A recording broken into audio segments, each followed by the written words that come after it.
Good morning, all. I, Nitesh Tiwari, General Manager, Eternal Hospital, welcomes you all to Eternal Stroke Conclave 2022, an international update.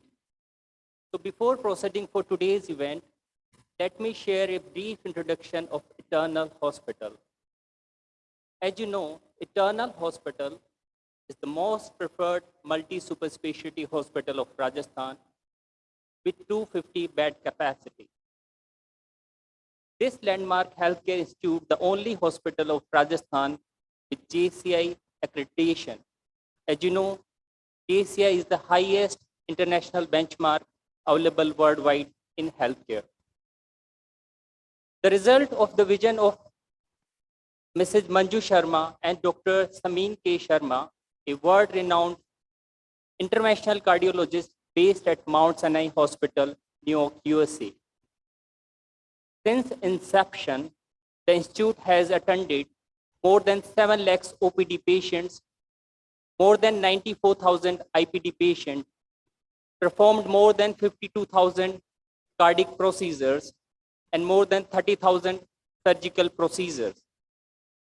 Eternal Hospital has received 38 awards and accolades in Rajasthan and India by numerous organizations and media houses for our commitment towards patient centricity, clinical excellence, and innovation. Eternal Stroke Conclave, an international update, is a gathering of top international and national community who have worked together to reduce the burden of stroke by delivering improvement in prevention, treatment, and support.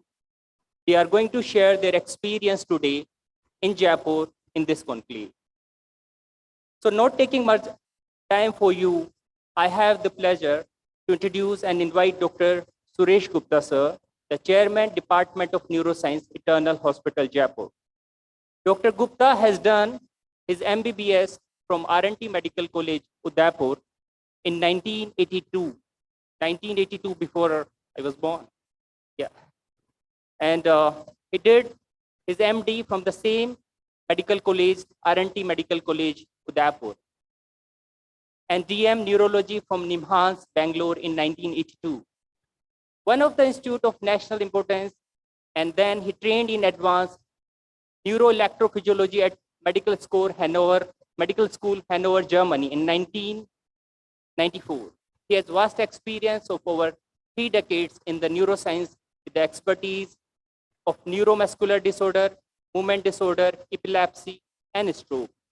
So let me please welcome Dr. Suresh Gupta, sir, to take this forward. Thank you.